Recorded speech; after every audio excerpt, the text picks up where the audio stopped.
Yes, students, today we are going to study about nucleus. Nucleus was first discovered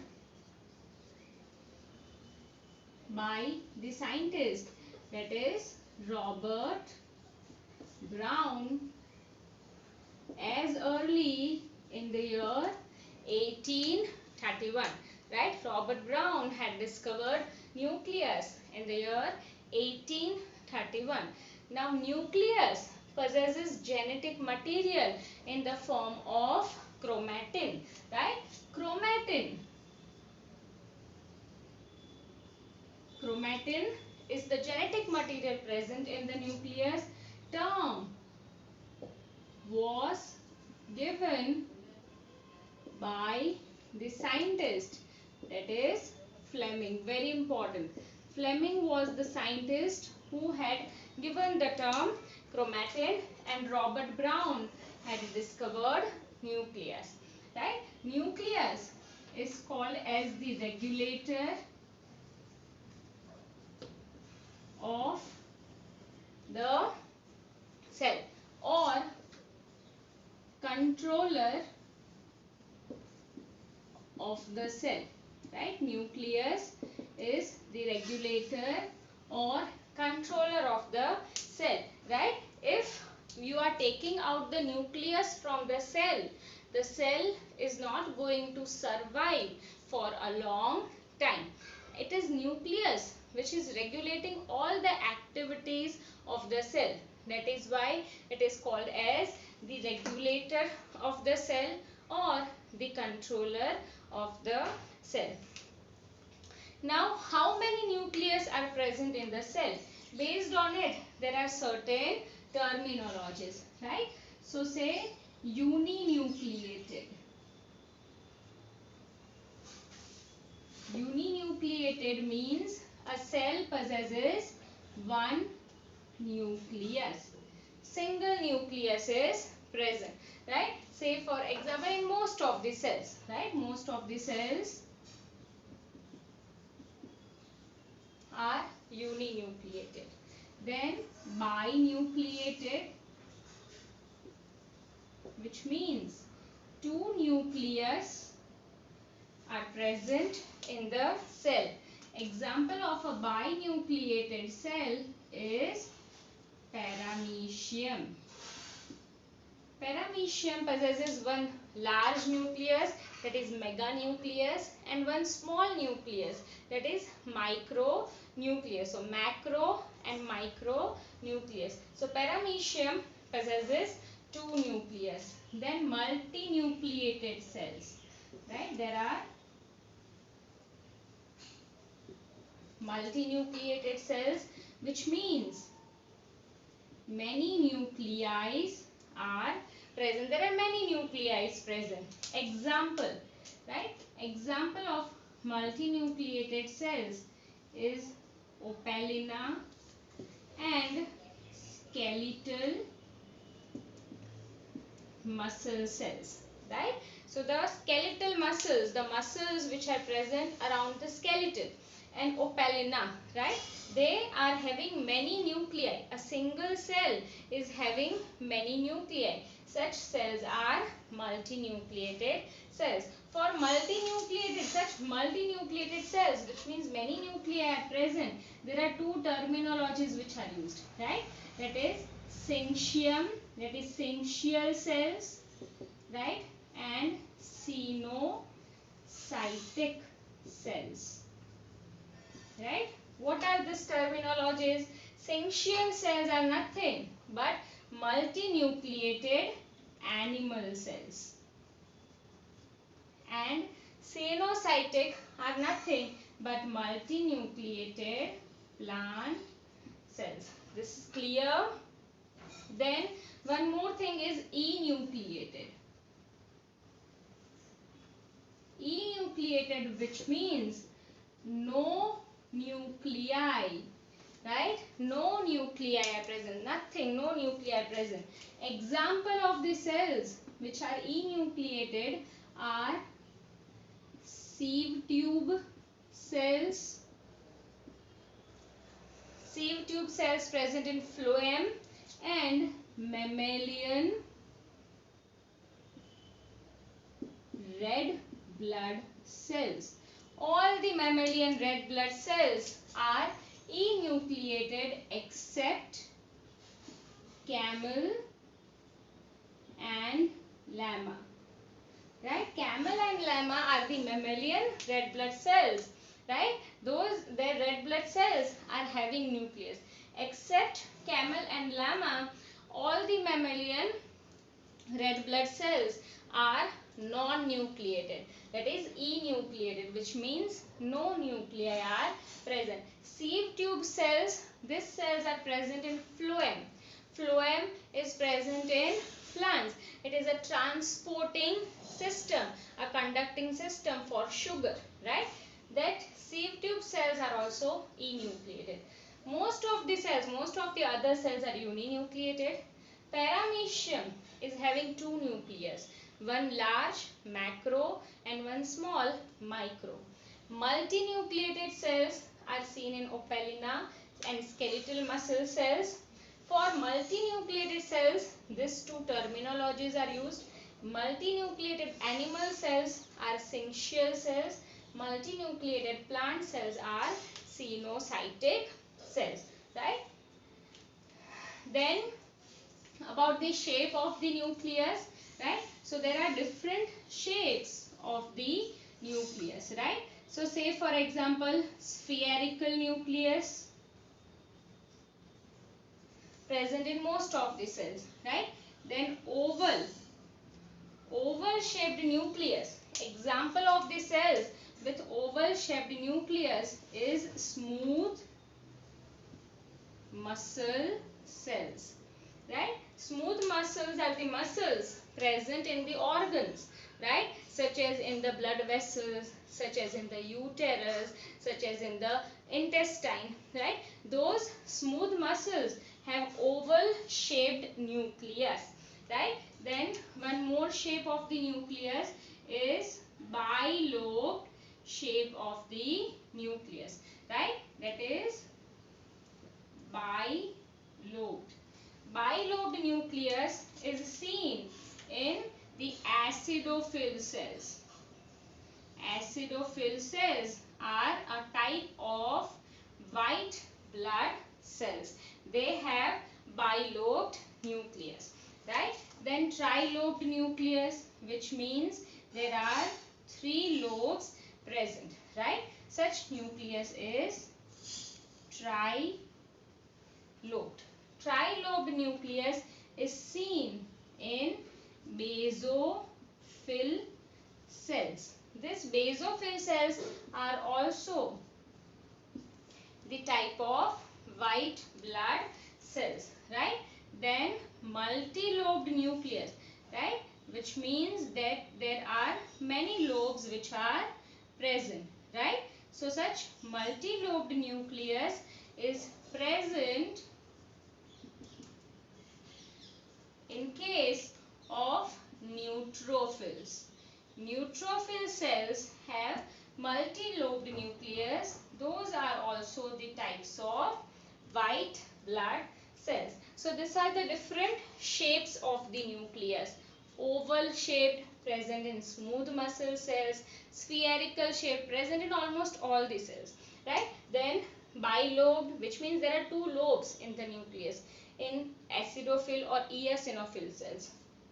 Trilobed in basophils, and multilobed nucleus is seen in case of white blood cells, right? Then about the position of the nucleus. Where is nucleus present in the cell, right? Then the nucleus can be a centric nucleus, which means its position is in the center, right? Centric nucleus, which means centrally placed nucleus. Yes. Then eccentric nucleus, which means away from center, right? Say for example, in case of plant cells, right? We know that plant cells have a large vacuole, right? And because of the presence of this large vacuole, the nucleus is towards one side, away from the center. Such type of nucleus position is called as eccentric nucleus. Then peripheral nucleus. Peripheral nucleus is present in case of, where is it present? It is present near to plasma membrane, right? So very near to the plasma membrane. If the nucleus is present, it is called as peripheral positioned nucleus, right? And basal nucleus, which means nucleus is present at the base. Say for example, in case of columnar cells. Columnar cells are column-like cells. These are columnar cells. In case of columnar, those are like column, pillar cells. The nucleus is present at the base. So such nucleus are basal nucleus. So we have studied about the number of nucleus present in the cell, shape of the nucleus, and the position of the nucleus. Nucleus was discovered by Robert Brown. It is the regulator of the cell or controller of the cell. Right? Now we are going to study about the detailed structure of the nucleus.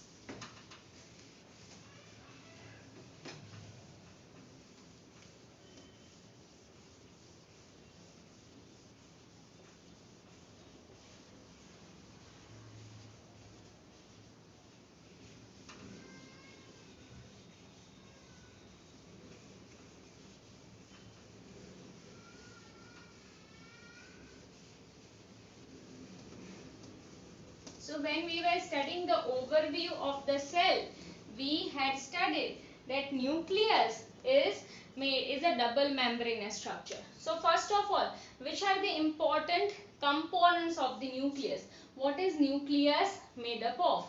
Right? The nucleus is made up of nuclear membrane, also called as karyotheca, right? Nuclear membrane. Then second is nucleoplasm. Just as cytoplasm, there is matrix which is present in the nucleus, called as nucleoplasm, also called as karyolymph. Then third is nuclear matrix. Fourth is nucleolus.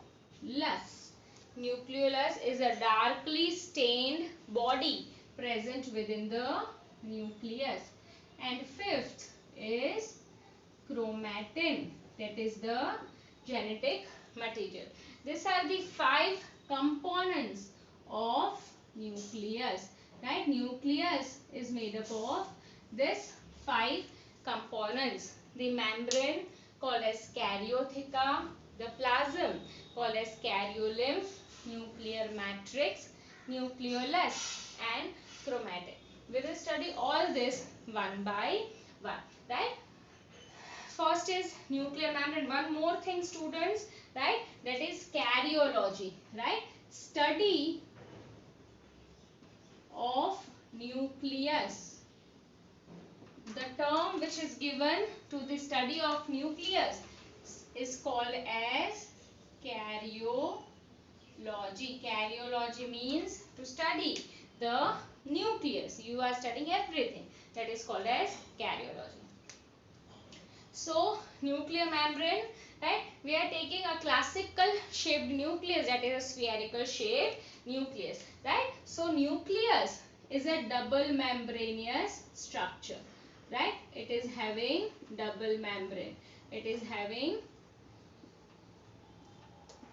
double membranous structure, right? So, let me draw a spherical shaped nucleus. As I said that it is a double membranous structure. So, there are two membranes which are present.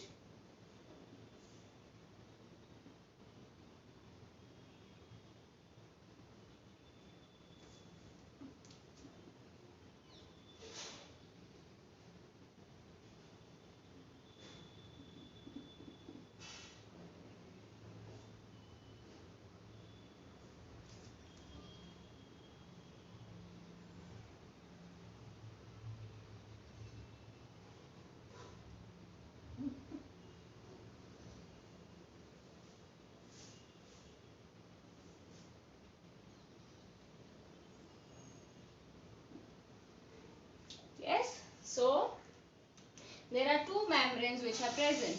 This membrane is the inner membrane and this membrane is the outer membrane, right? So there is an inner and the outer membrane, right? The space between these two membrane, the space is called as perinuclear space, right? The space is perinuclear space. Now at points, right, this inner and outer membrane fuses with each other to form pores, right? So these pores are called as nuclear pores, right? How many nuclear pores are present? So it depends upon the activity of the nucleus. More active the nucleus is, more amount of pores it will have. So number of pores will be from 1000 to 10,000 nuclear pores, right? What is the significance of this pores? So students, nucleus possesses chromatin, genetic material. From this DNA, RNAs are formed, proteins are formed, enzymes are formed. So transfer of all these things from nucleus into cytoplasm or from cytoplasm into the nucleus is done by this pores. That is why this nuclear pores are present. Then the outer membrane of the nucleus possesses ribosomes, right? So outer membrane of the nucleus possesses ribosomes. Ribosomes are present on the outer membrane of the nucleus, right? And we know that outer membrane of the nucleus at certain places is also continuous with the membrane of endoplasmic reticulum. So it is also continuous with the membrane of endoplasmic reticulum, right? So this is the cisterns of endoplasmic reticulum. So nuclear membrane is continuous with the endoplasmic reticulum membrane, the outer membrane. The outer membrane of the nucleus is studded with ribosomes, right? Then the space between outer and inner membrane is perinuclear space, right? There are pores which are present. How many nuclear pores are present? It varies from the range of 1000 to 10,000. The diameter of the nuclear pores is around 800 angstrom, right? The diameter is around 800 angstrom. Again, it varies from 300 to 1000 angstrom. But ideally, the diameter of these pores is 800 angstrom, right? Then on the inner side of the nuclear membrane, the inner nuclear membrane is supported by the lamin protein, right? And this is called as nuclear lamina, right? I am drawing it in on one side, otherwise it is present on the entire side. So what is nuclear lamina? It consists of lamin protein supporting the inner nuclear membrane. So outer nuclear membrane is studded with ribosomes and it is continuous with the membrane of endoplasmic reticulum. Inner nuclear membrane is studded with is supported by nuclear lamina, and nuclear lamina is made up of lamin protein. This lamin protein is electron rich, right? It is electron rich protein which supports the inner membrane. Now this nuclear pores are also guarded by a complex. That complex is called as nucleopore complex, right? So nuclear pore is guarded by octagonal pore complex. We will study its structure right now, right? Then what is present inside? So inside it is filled with the matrix. That matrix is called as nucleoplasm, right? So the matrix is called as nucleoplasm. What is this nucleoplasm possessing? We will study. Then what else is present? There is a darkly stained body which is present, right? That darkly stained body is called as nucleolus, right? So there is nucleolus also present, and very important thing is the thread-like fibers which are present. This thread-like fibers are called as chromatin, right? So chromatin. Yes, students, right? So nuclear membrane, a double membranous structure, right? Nucleoplasm is the matrix which is present. A darkly stained dense body is present which is called as nucleolus, and thread-like fibers are present which are chromatin. Inner and outer membrane are joined at certain places to form nuclear pores. 1000 to 10,000 diameter is around 800 angstrom, right? The space between inner and outer membrane is perinuclear space. Outer membrane is studded with ribosomes. Inner membrane is supported by nuclear lamina, and this nuclear lamina is made up of electron rich lamin protein, right? So as I said, nuclear pore is guarded by an octagonal complex. What is this complex? We will study, right? So say this is nuclear pore, this is the nuclear membrane. Let me remove it. This is ER, right? So these are the nuclear membrane and this is nuclear pore, right? So this nuclear pore is guarded by the complex, that is octagonal complex. So that complex is called as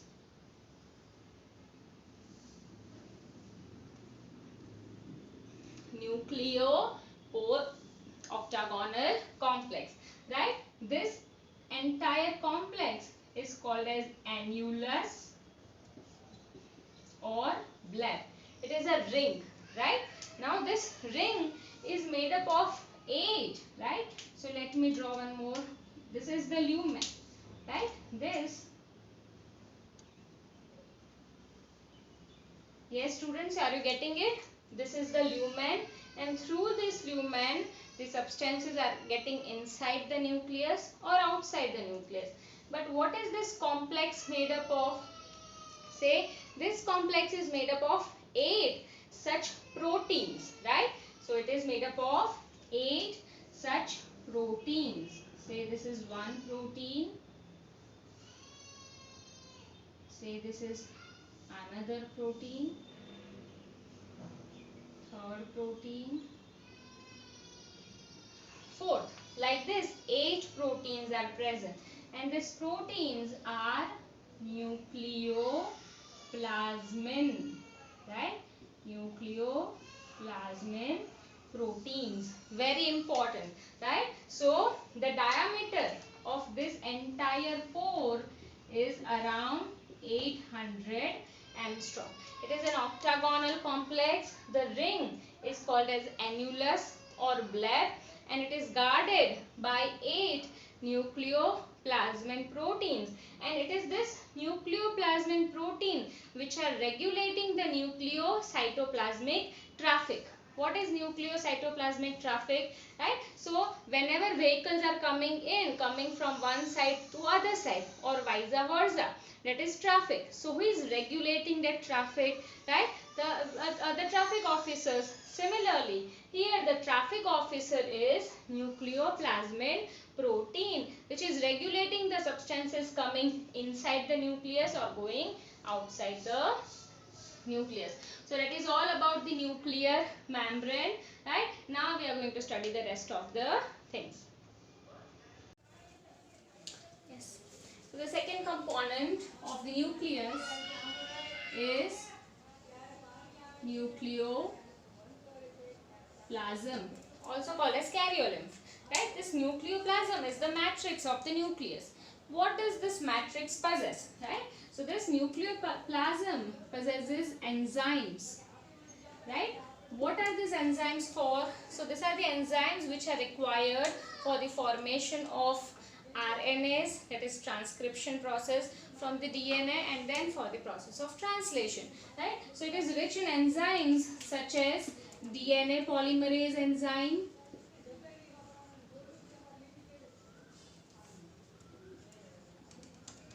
RNA polymerase enzyme. Then there are many such enzymes such as helicase enzyme, topoisomerase enzyme. All of these enzymes are present in nucleoplasm.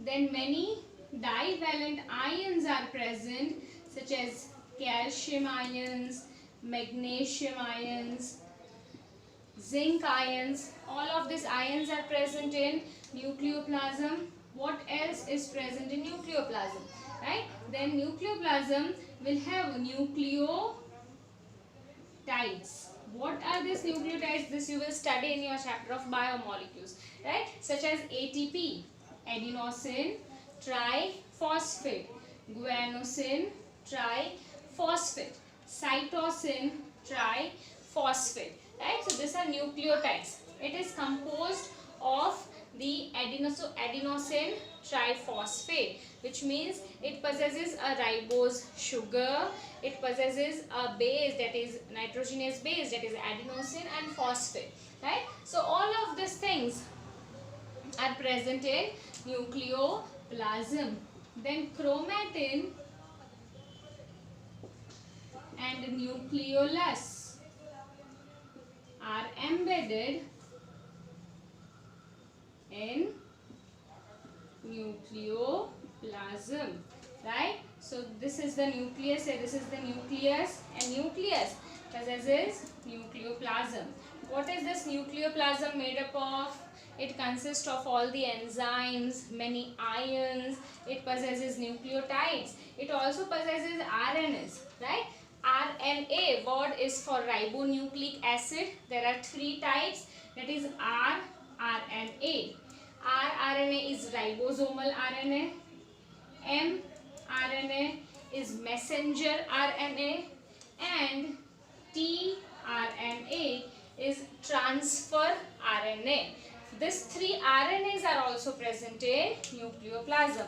And the thread-like fibers, chromatin, are nothing but thread-like fibers which are present in the nucleoplasm, and there is a darkly stained body, that is nucleolus, right? This is also embedded in the nucleoplasm, right? So these are the constituents of nucleoplasm. That is the second component, right? The third component is nucleolus, right? What is nucleolus?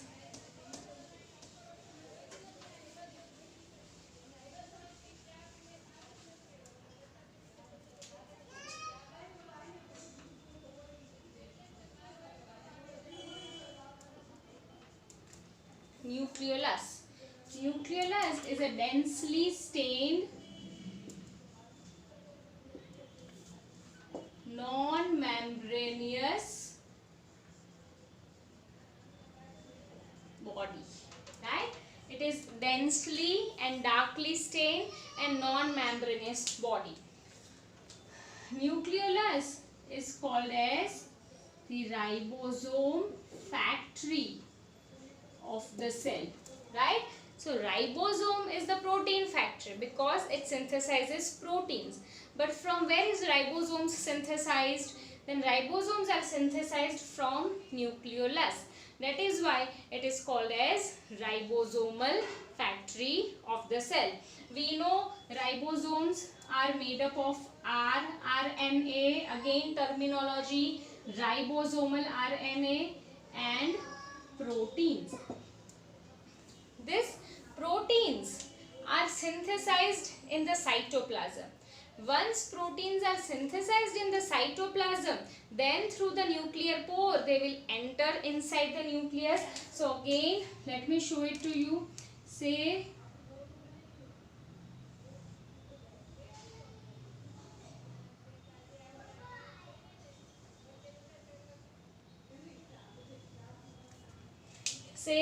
proteins. This is a protein. Protein will be synthesized in cytoplasm. This protein will enter inside the nucleus through the nuclear pore, right? Here there is nucleolus, right? This nucleolus is going to synthesize rRNAs, right? So nucleolus is going to synthesize rRNA, right? This rRNAs and proteins will together form ribosome, right? So ribosomes are finally synthesized in the nucleolus, and this ribosomes will again be transported outside. That is why nucleolus is the ribosomal factory. This nucleolus is attached with chromatin or chromosome at a region. That region is called as NOR, that is nucleolar organizing region. What is it, right? So nucleolus is attached with chromatin, which is thread-like fibers, or chromosome at a region. That region is called as nucleolar organizing region, right? How many nucleolus are present in the cell? Then it varies, right? Depending upon, so what is the function? Ribosome synthesis. So the cells which requires more ribosomes, and why ribosomes are required? For protein synthesis. Those cells will have more nucleolus, right? So human cells will have 5 nucleolus. Then oocytes of amphibians, they will have 2000 nucleolus. Onion cell will have 4 nucleolus, right? So 5 nucleolus, and ideally a single nucleolus will be minimally present in the cell. Human cell have 5. Oocytes are the egg cells of amphibians such as frog. They will have 2000 nucleolus in the cell.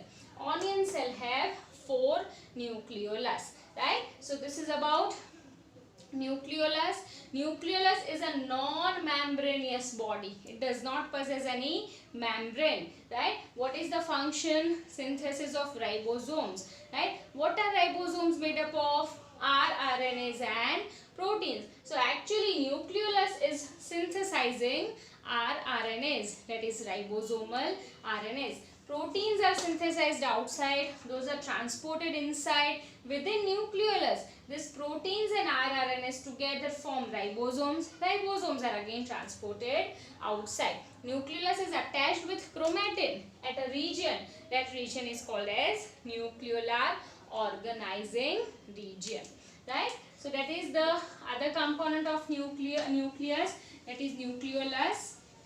Then the next component is chromatin. So as I said students, the word chromatin is given by the scientist Fleming. What is chromatin? Chromatin is made up of nucleoproteinaceous fibers, right? So term chromatin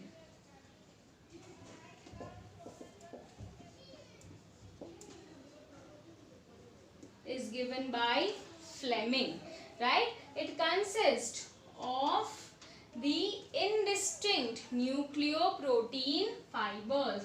It is nothing but nucleoprotein fibers or threads, right? This chromatin is seen during interphase. Now what is this interphase, right? Actually whatever structure of the nucleus we have studied, these structures are seen during the interphase. Interphase is the non-dividing phase of the cell. Non-dividing phase of cell. Cell is not dividing, right? When cell is dividing, when cell is replicating, there is condensation, right? At that time chromatin gets converted into chromosome. But when the cell is in the resting stage, it is not dividing, then what is present in the nucleus? The thread-like nucleoprotein fibers are present, which are called as chromatin. Now what are this chromatin made up of? This chromatin is made up of DNA. DNA stands for deoxyribonucleic acid.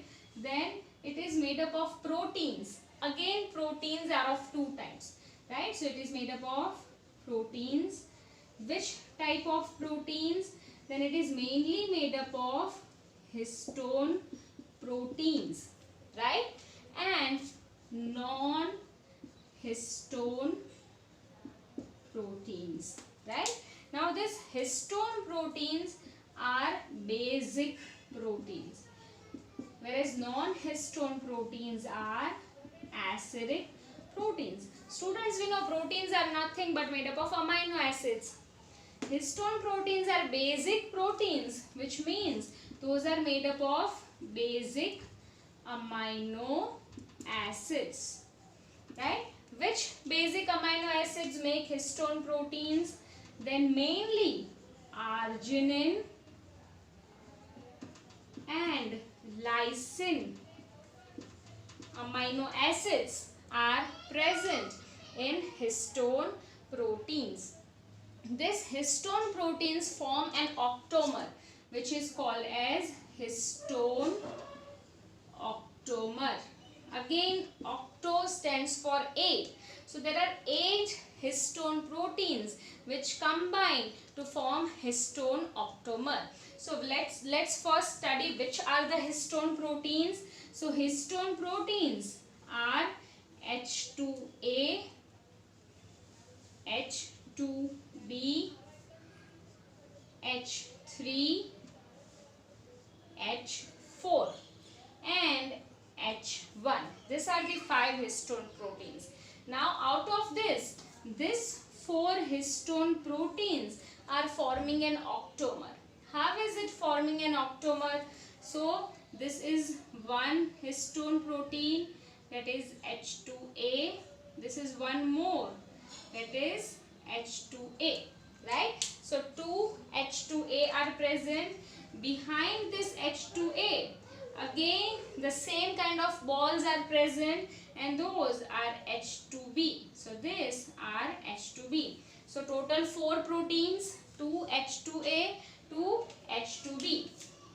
Here there is H3, one more H3, and behind it there are again 2 proteins, that is H4 and H4. So total this 8 proteins form histone octamer. This much is clear, students, right? How packaging is done, we will study, right? So proteins, chromatin is made up of DNA. It is made up of proteins. Proteins are of two types: histone proteins, which are basic, non-histone, which are acidic. Those are basic because those are made up of basic amino acids. Which basic amino acids? Arginine and lysine. These histone proteins are of 5 types: H2A, H2B, H3, H4 and H1. Out of this 5, these 4 histone proteins are doubled and they are forming histone octamer. This much is clear. Then what else is present? Chromatin also possesses RNAs, right? So it possesses DNA, proteins and RNAs, right? What is chromatin? Thread-like nucleoprotein fibers are present. Now what is the significance of this histone octamer? So this is an octamer made up of 8 proteins, right? Chromatin has this octamer. Apart from it, it also have DNA, right? So what happens? Let's say this is an octamer, this is an octamer, right? DNA is wrapped around this octamer. DNA is wrapped. It is wrapped around this octamer. That is packaging of the DNA, right? How is it packed? How much DNA is packed? We will study, right? Then types of chromatins, right? There are 2 types of chromatin, right? Those are called as euchromatin and heterochromatin. So there are 2 types of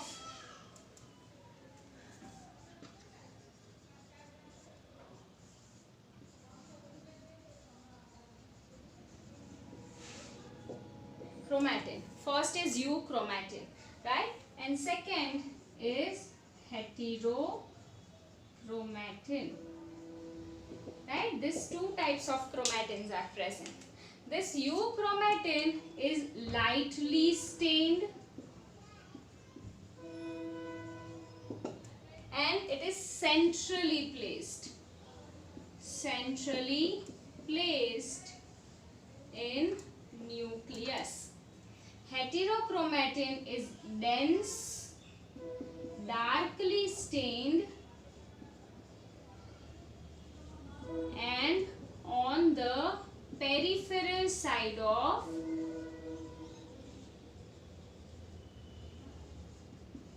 nucleus. Yes, euchromatin is a true chromatin. The word EU, U stands for true. So it is genetically active, or you can say transcriptionally active chromatin. What does that mean? What is transcription? DNA gets converted into RNA. From DNA, RNA is formed. That process is called as transcription, right? Transcription is a process where from DNA, mRNA is formed. From mRNA, protein is formed. That process is called as translation.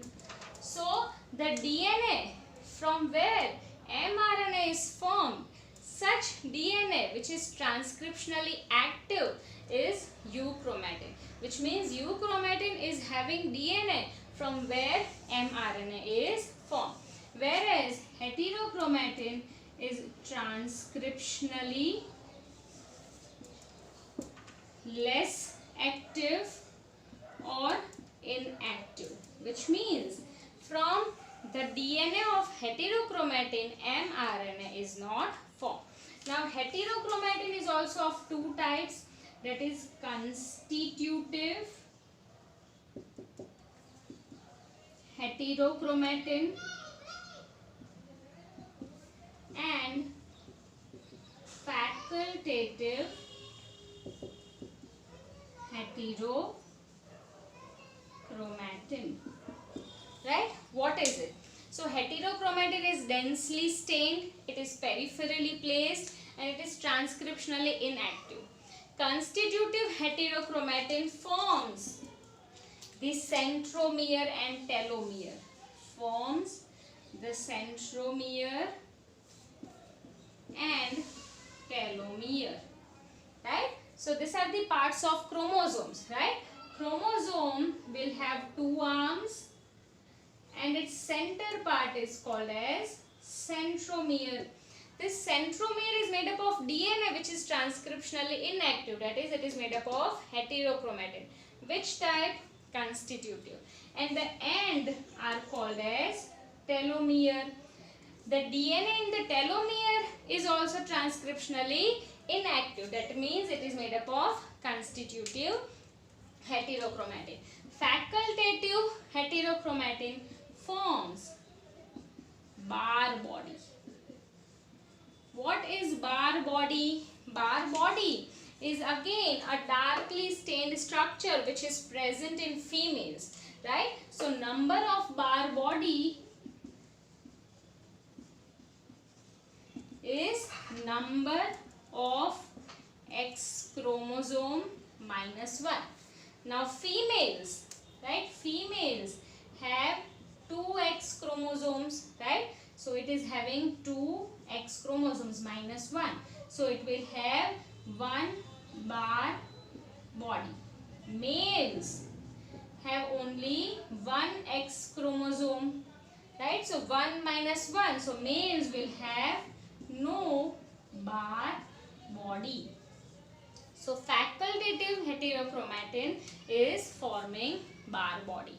Heterochromatin is transcriptionally inactive. It is of two types: constitutive, which forms centromere and telomere, and facultative, which forms Barr body. How many Barr bodies are present in the nucleus? It depends upon how many X chromosomes are there. Females have 2 X chromosomes. X chromosome are sex chromosomes. That is why 2 minus 1. So Barr body will be 1. Females will have 1 Barr body in their nucleus, which is facultative heterochromatin. Males have 1 X and 1 Y chromosome. So only 1 X chromosome is present. So 1 minus 1. So males will have no Barr body in their nucleus. This is how the nucleus of a female and a male is differentiated. If Barr body is present, that is the nucleus of female. If it is absent, that is the nucleus of the male. Right? So these are all the components of nucleus. Right? Now we are going to study about the chromosomes.